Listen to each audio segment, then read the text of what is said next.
I am a Filipino. I am your constituent. Wala kang personal na galit sa akin, alam ko yan. Sana naman, bilang Pilipino, protektado rin ako. Sa ikagaganda ng ating bayan ay siyang panibwisit na ito. Itong mga hinayop. Bato, arestuhin! Arestuhin. Bato, arestuhin! Bakit kayo naiyak, sir? Ha? Bakit po kayo naiyak? Tao lang ako. Hindi ako robot. Hindi ako makina. Tao lang ako. May appeal is sincere to the President. Isin sa buhay ko yan.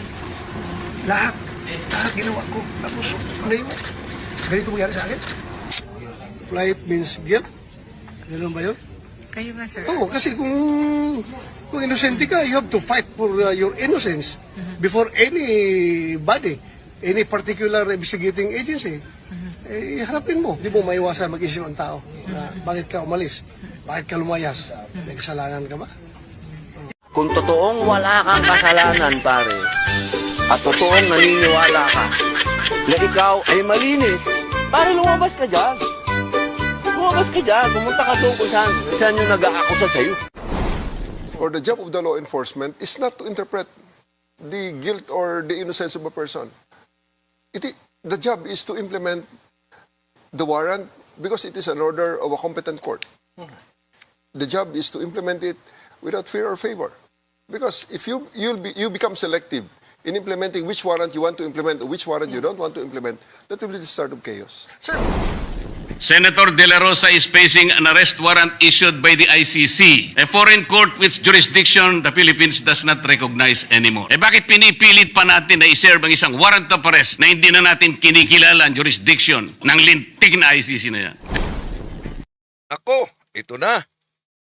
Umalma si Senador Rodante Marcolita na wala daw jurisdiction dahil kumalas na ang Pilipinas.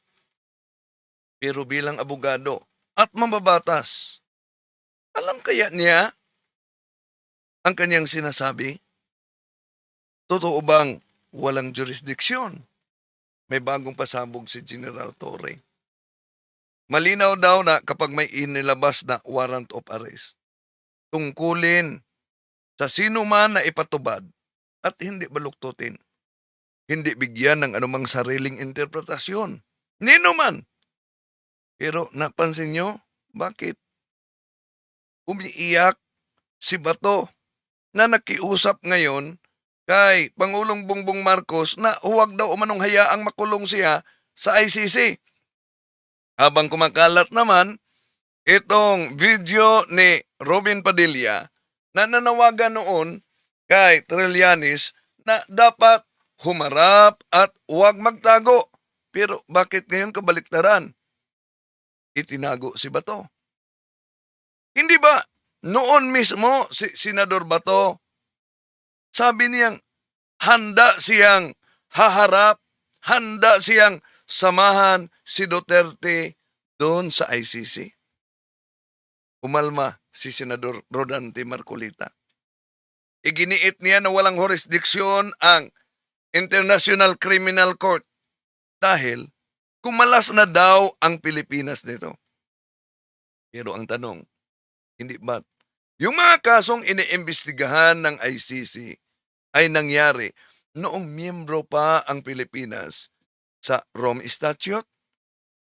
Kung gayon, paano mawawala ang jurisdiksyon ng ICC sa mga aligasyon na ganap noong sakop pa ang ating bansa sa ICC? Nasa Rome Statute yan. Imposible di nabasa ni Marcolita. Kung talagang kumpiyansa silang walang pananagutan, bakit desperado sila sa pag-iwas at pagtago kay Bato?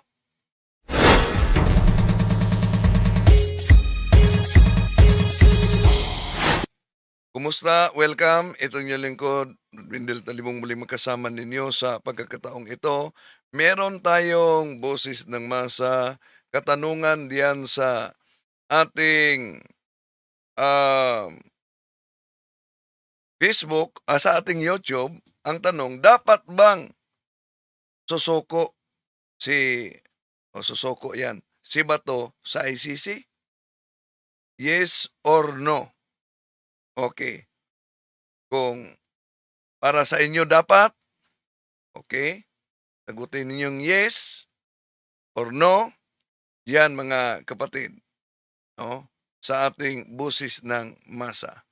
Welcome at inanyayahan natin ang ating mga suking taga-subaybay. Huwag kalimutang pindutin ang like sa ating live at huwag din kalimutang mag-subscribe kung bago pa lang. At pindutin ang bell button para updated kayo, mag-comment at i-share ninyo.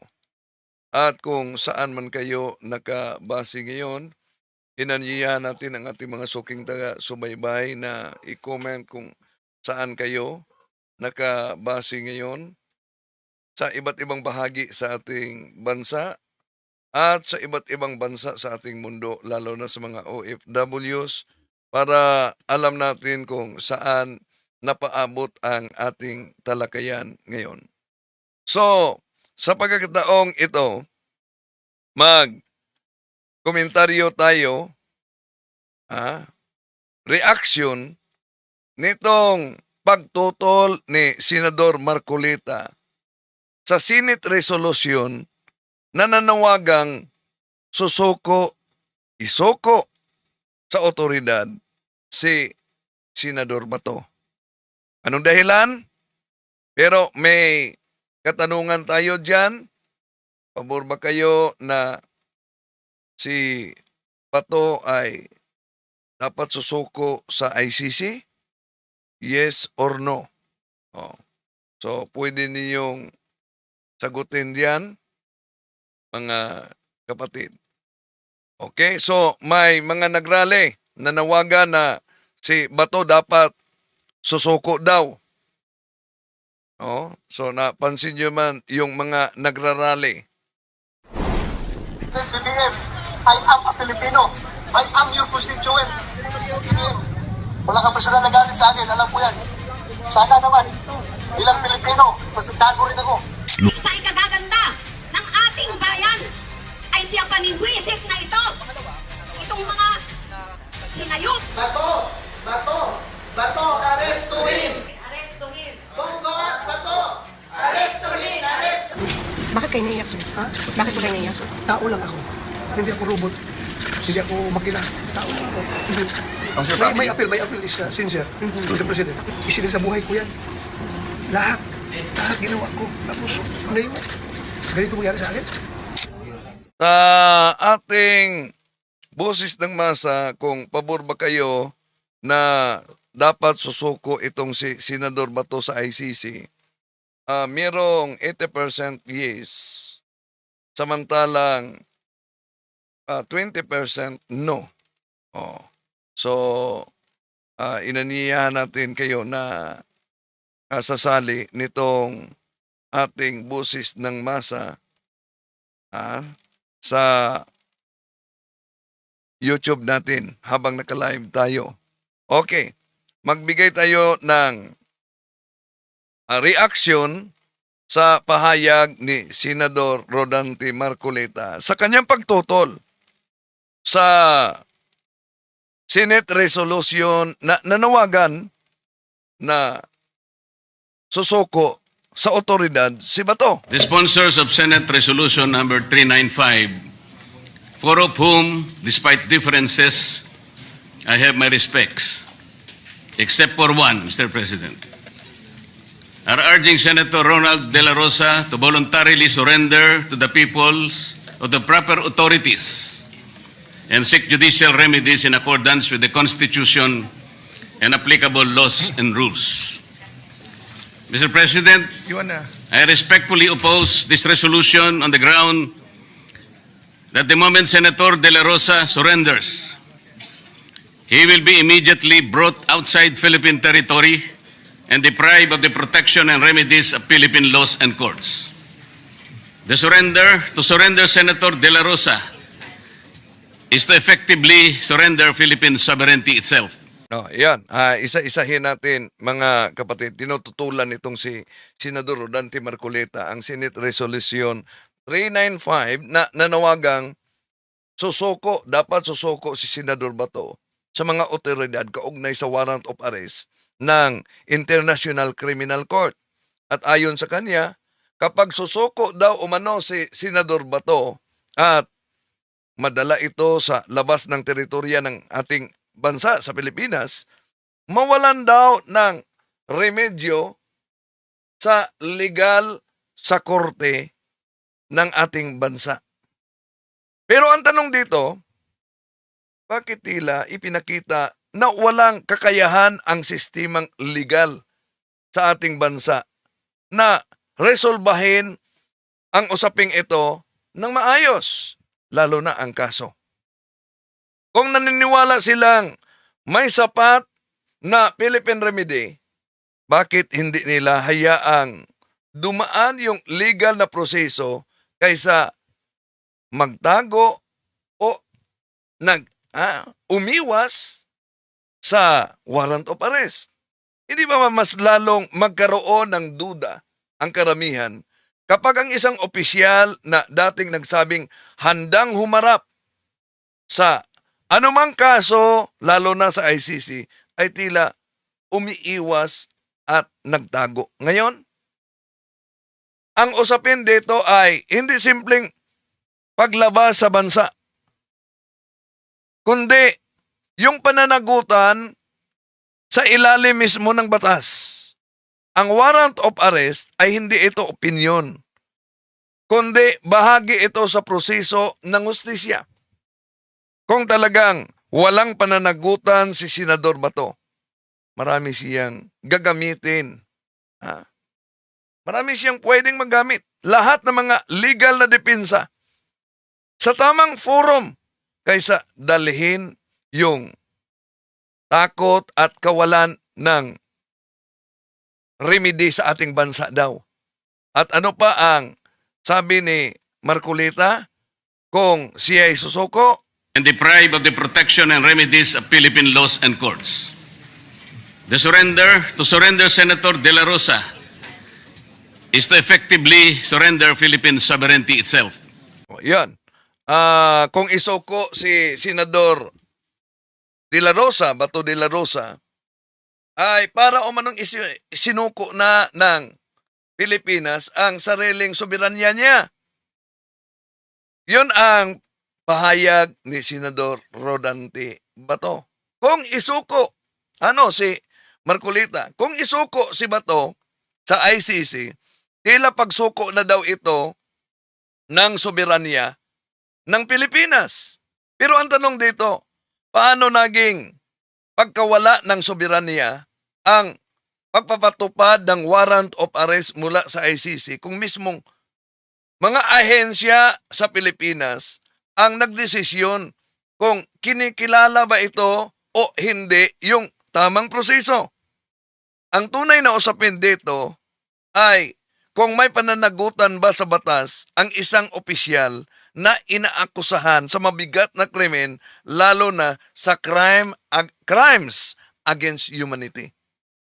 So, hindi rin nangangahulugan na kapag may pakipag-ugnayan sa international body ay otomatikong nawala na ang soberanya ng isang bansa. Bakit? Maraming bansa ang nakipagtulungan sa international courts. At iba ang daigdigang kasunduan nang hindi mawala ang kanilang pagiging soberanya nito, ang pagiging malaya. So, kung ang argumento ay wala ng jurisdiksyon yung ICC dahil kumalas na ang Pilipinas, bakit patuloy pa ring pinagtutulan ang legalidad ng warrant? Ibig sabihin, may kinikilala ring legal na proseso na dapat sagutin sa korte, hindi lamang sa politika o kaya sa emosyon. At ano pa ang pahayag ni Senador Rodante Marcolita? The International Criminal Court Pretrial Chamber 1, Mr. President, has Sa ating katanungan na dapat ba umano na susuko itong si Bato sa ICC, 78%, 80% yes, 20% no. Tuloy natin. Confirmed that it issued a warrant of arrest against Senator De La Rosa on November 6, 2025. It unsealed the warrant only on May 11, 2026. The warrant orders the arrest and surrender of Senator De La Rosa under Article 102 of the Rome Statute. To surrender Senator De La Rosa is to deliver him to the custody of the ICC in the Netherlands, a foreign jurisdiction where Philippine laws have no force and Philippine courts can do nothing. Okay, yon ang pahayag. Pabor ba kayo sa pahayag ni Senador Marcolita na kapag isuko daw si Senador Bato sa ICC ay para na raw na isuko yung foreign court, ha? Yung pagsuko sa isang foreign court dahil nasa ibang bansa at ito wala namang Philippine Police Force ang ICC. Pero malinaw sa batas ng international na ang ICC ay wala talagang sariling pulisya dahil nagdepende lang ito sa kooperasyon ng mga bansa para ipatupad yung warrant of arrest. Hindi ibig sabihin na illegal na agad ang naturang proseso. At kahit kumalas ang Pilipinas sa panahon ni dating Pangulong Rodrigo Duterte sa Rome Statute noong taong 2019, paulit-ulit ng sinabi ng ICC. Sa Rome Statute, nananatili pa rin ang jurisdiksyon ng ICC sa mga kasong nangyari habang miyembro pa ang ating bansa.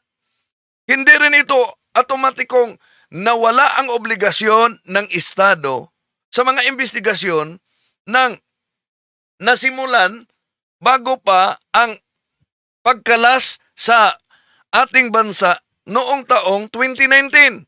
So kung tutuusin, ang tanong dito ay hindi kung foreign court ba ang ICC, kundi kung may pananagutan ba sa mga aligasyon ng extrajudicial killings at kung haharapin ba ito sa legal na proseso. Dahil kapag ang isang akusado ay umiiwas sa warrant of arrest at pinatakas pa, mas lalo nitong pinalakas ang mga pagduda kaysa linisin ang pangalan sa legal na paraan sa korte. Ano daw ang sabi ni Marcolita? Kung haharap si Bato doon sa Netherlands, mawalan ng kapangyarihan ang korte sa ating bansa. To surrender Senator De La Rosa is to deliver him to the custody of the ICC in the Netherlands, a foreign jurisdiction where Philippine laws have no force and Philippine courts can do nothing. While the sponsors pretend that they want Senator De La Rosa surrendered to authorities in the Philippines, in reality, they want him handcuffed. Sandali. May nabasa ako dito si Let's Gonzales Cañas. Simula noong merong pare ba na nakisawsaw sa politiko, wala na akong sumusunod sa inyong programa. Iba, nag-comment ka pa, Let's Gonzales Cañas. Kung ikay Katoliko, dapat pag-aralan mo talaga ang aral ng simbahang Katoliko. Wala namang ipinagbabawal sa ating batas na yung mga pare, yung obispo, yung mga lay ay tatalakayin ang mga isyu na may kaugnayan sa pangyayari. Part yan sa pagiging simbahan.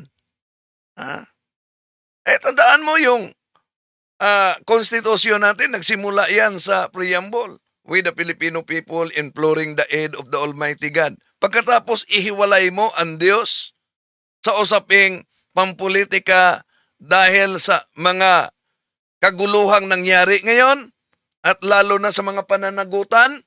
Okay, lalo na itong sinabi ni Senador Marcolita na kapag dinala daw umano si Bato sa ICC ay wala na magawa ang korte sa Pilipinas. Pero dapat ding tandaan, hindi ibig sabihin dahil siya'y abogado, dahil siya'y mambabatas, tama na. Nakalimutan na ba ni Marcolita na noong isampa yung kasong crime against humanity sa ICC, nasa puder pa si Duterte at si Bato. Ang tanong, gumugulong ba talaga gumugulong ba ng patas ang mga kaso dito sa Pilipinas laban sa mga makapangyarihang tao noong nasa puder pa sila? Tandaan natin, kahit mga obispo noong panahon ni Duterte, kahit mga pare, sinampahan ng kaso. Pero, na-dismiss yan. Na-dismiss yan. So, yung iba na ayaw talaga na pag-usapan ang issue sa politika, lalo na tulad kay Cletch Canias, abay, mukhang ginawa ninyong Diyos ang inidulo ninyong politiko na nagsabing magkita-kita daw umano sa impyerno. Nako, delikado yan. No? So, tingnan natin yung mga pangyayari sa kaso ni Kibuloy sa panahon na si Duterte ay makapangyarihan at siya ang nakaupo bilang presidente. Di ba? Sa panahon ni Kibuloy, sinampahan siya ng patong-patong na kaso doon sa Davao. Anong nangyari? Na-dismiss ang mga kaso ni Kibuloy sa Davao noong panahon ni Duterte. At kahit naidulog ito sa Department of Justice sa panahon ni Duterte, ay hindi rin umuusad agad habang hawak nila ang kapangyarihan. Yan mismo ang dahilan kung bakit may prinsipyo ang International Criminal Court na tinatawag na complementary. Complementarity. Papasok lamang ang ICC kapag ang isang estado, ang isang bansa ay walang kakayahan o walang tunay na kagustuhang magsagawa ng independent o seryosong investigasyon kaugnay sa mabigat na kaso lalo na sa crimes against humanity. Hindi ibig sabihin na pagsuko sa soberanya ang pagharap sa ICC. Ang tunay na tanong, kung walang aasahang hustisya sa loob ng ating bansa dahil kontrolado sa mga makapangyarihan ang sistema, saan ba sila hihingi ng pananagutan para sa mga biktima? Isang malinaw na halimbawa ang nangyari sa Senado. Kaya napansin niyo, bago lang, isinailalim si Senador Bato sa protective custody. Napalibutan sa mga pulis. Merong mga sundalo, may mga sergeant at arms. Samantalang ang NBI ay doon stay sa GSIS building, malapit lang sa Senado. Pero, di ba nakalusot ba si Senador Bato? Kaya natural na lamang itanong ito ng karamihan. Kung dito pa lang sa ating bansa, dito sa Pilipinas, didinggin yung mga kaso, lalo na ang mabigat na kasong crimes against humanity. Ang tanong dito, makakaasa ba talaga ng patas at maayos na proseso kung mismong mga taong may warrant of arrest na ipakitang may kakayahang umiwas sa mga otoridad dahil may mga impluwensya pang tumutulong sa kaniya? So, dahil kung ordinaryong mamamayan ang may warrant, malamang magkaroon ng ganitong espesyal na trato o pagkakataong makatakas pa. Kaya lalong lumalakas yung mga pagduda na may impluwensya at may sistemang kayang protektahan etong si Senador Bato. Tuloy natin si Marcolita. Dragged to the airport, dumped on a plane, and banished to the clutches of the ICC in the Netherlands. While the sponsors claim they want Senator De La Rosa to avail of Philippine judicial remedies, in reality, they want him removed from territorial jurisdiction of the Philippine courts and therefore deprived of the rights and remedies that every Filipino enjoy under our laws and constitutional protection of due process. Bago tayo mag-react sa constitutional protection of due process, mawalan daw umano pag isoko sa ICC. Una, yung sabi niya na mawala ng kapangyarihan ang korte sa Pilipinas dahil sa Senate resolution na nanawagang susoko si iba abogado at mambabatas pa sa Senado etong si Marcolita. Pero maling-maling interpretasyon na ang Senate resolution ay nanawagan na dapat sumuko si Bato sa mga otoridad ay magtanggal daw umano ng kapangyarihan sa mga hukom sa Pilipinas. Di yan mangyari. Bakit ang isang Senate resolution ay pagpapahayag lamang ng posisyon o pananaw ng Senado bilang miyembro sa Senado. Hindi ito batas at hindi ito kayang alisin ang kapangyarihan ng Philippine Court. Bukod dito, ang usapin sa ICC ay umiikot sa prinsipyo ng complementarity.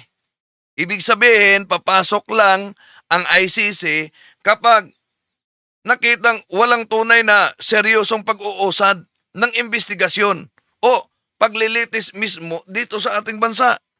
Kaya kung talagang epektibo at gumagana ang ating justice system sa kasong ito, mas lalong hindi mawawala ang papel ng mga hukom dito sa ating bansa. At kahit may proseso sa ICC, hindi rin ibig sabihin na nawalan ng karapatan si Senador Bato sa due process. May abogado para sa kanya na magdepensa sa kanya. May paglilitis at may pagkakataong magdepensa si Senador Bato sa kanyang sarili. Kaya hindi tama na palabasin na otomatikong mawalan ng saysay ang hudikatura ng Pilipinas dahil lamang sa isang resolusyon na inilabas sa Senado. At ano pa yung sabi niya, ma-deprive daw umano ang ano yon? Balik natin ha. From territorial jurisdiction of the Philippine courts, and therefore deprive of the rights and remedies that every Filipino enjoy under our laws. Oh, yan.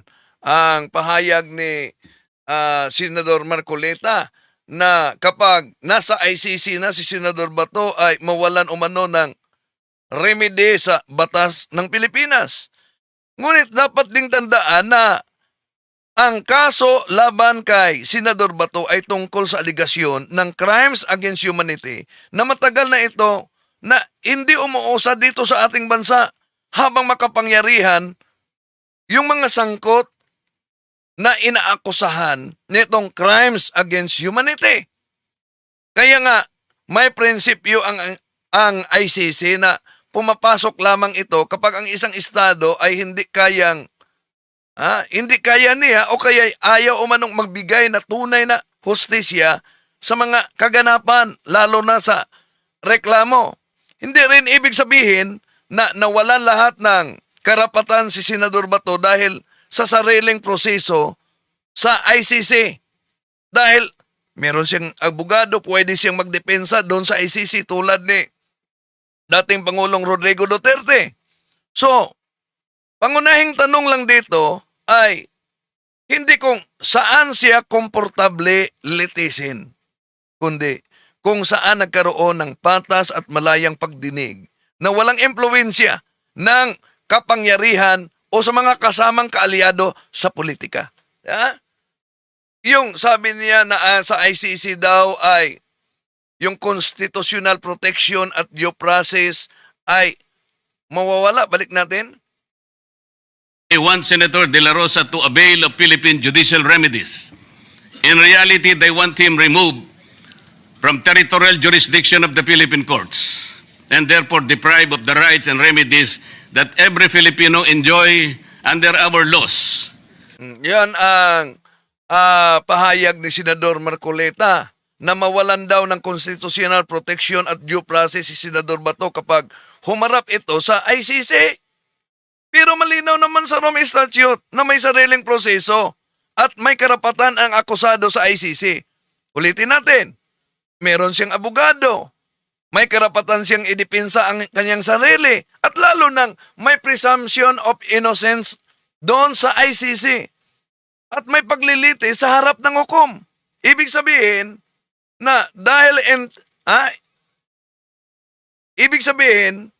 Hindi.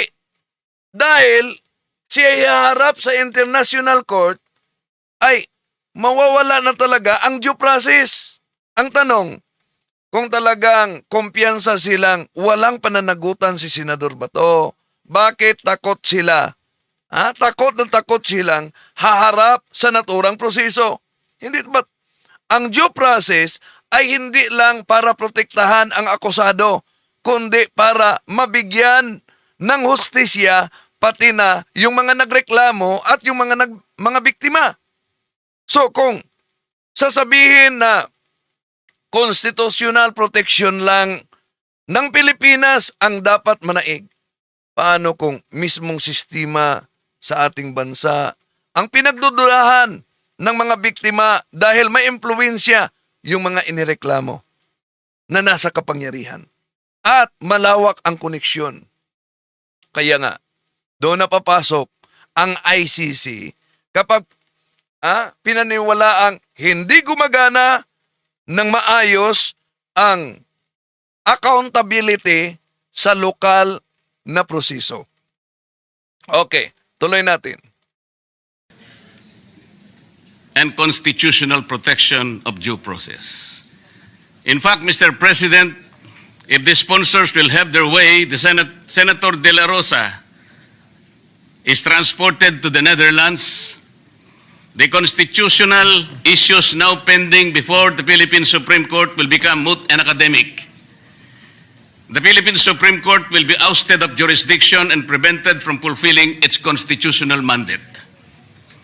There will be no end to this constitutional crisis, for in the years to come, the ICC, with much delight, will pick us up one by one, Mr. President. Bakit naman na huhulihin sila kung yun ang argumento ni Bato, isa-isa kung wala naman silang kaso? Naisipan ba yan ni Bato? At sabi ni Bato, ni Marcolita, naisipan ba yan ni Marcolita? Huhulihin daw sila isa-isa. At ayon kay Marcolita, kapag isuko itong si Senador Bato sa Netherlands, magiging moot and academic na yung petisyon na inihain sa Supreme Court. Pero ang tanong dito, bakit ilang buwan na nagtago si Senador Bato? Hindi pumasok sa Senado, ngunit patuloy na sumasahod. Nagtago dahil takot sa napaulat na may warrant of arrest. So kung totoong naniniwala silang walang jurisdiction ang ICC, bakit hindi nila agad dinala noon pa sa Supreme Court yung usapin bago pa man dumating ang warrant of arrest kay Bato? Bakit noong ipatupad ang warrant of arrest saka dumulog sila sa Korte Suprema? Hindi ba't pwedeng tingnan ito ng karamihan bilang taktika para ma-delay ang aresto, ang pag-aresto kay Bato habang hinihintay ang magiging desisyon ng Korte Suprema? At kung sakaling magpasya ang Korte Suprema na may jurisdiction ang International Criminal Court, ano ba ang nangyari ngayon?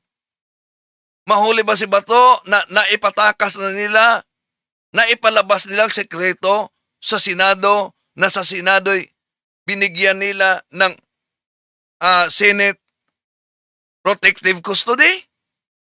So hindi ba mas lalong nagmumukhang may pagtatangka talagang iwasan ang proseso ng batas kaysa harapin ito ng direkta? Okay, tuloy natin. Anong sabi ni Marcolita? Only the Supreme Court, Mr. President, can stop this nonsense. The sponsors of Senate Resolution number 39. So, sabi ni Marcolita, only the Supreme Court can stop this nonsense. So, tinatawag ni Marcolita na nonsense ito. Diba, abogado si Marcolita, mambabata si Marcolita, bakit tinatawag niyang nonsense yung proseso ng International Criminal Court? Gayong ito ay isang kinikilalang international tribunal na may sariling legal na proseso. Kung talagang walang bisa at walang jurisdiction ang ICC, Bakit? Noong dinala nila ang usapin, kaugnay kay dating Pangulong Rodrigo Duterte, noong dinala si Pangulong Duterte sa Netherlands, hinuli siya sa pamamagitan din ng warrant of arrest sa ICC sa crimes against humanity. Di ba? Naghain din sila ng petisyon sa Supreme Court. Naghain yung mga anak niya. Kini-question yung legalidad sa pag-aresto at pagdala kay dating Pangulong Rodrigo Duterte doon sa Netherlands. Ano ang nangyari? Hindi naman pinipigilan ng Korte Suprema ang proseso. Ibig sabihin, kinikilala kahit ng Korte Suprema na may umiiral na legal na issue na dapat dumadaan talaga sa tamang proseso at hindi basta lang naluluta sa puro political na pahayag. Kung totoong malinaw na illegal, agad ang ICC, yung aksyon nito. Sana noon pa lamang ay naglabas na ang Supreme Court ng temporary restraining order o direktang nagpahinto sa naturang hakbang. Ngunit, alam ng karamihan, hindi yan nangyari. Kaya malinaw, ang usapin ay hindi nalulutas sa pagsasabing nonsense ang ICC, kundi sa pagharap sa legal na proseso at paglatag sa mga ebidensya sa tamang hukuman. Ang katanungan, dito mga kapatid, sa busis ng masa natin, pabor ba kayo na susuko si Bato sa ICC? 89% yes, 17% no. Maraming salamat sa inyong pag-asali.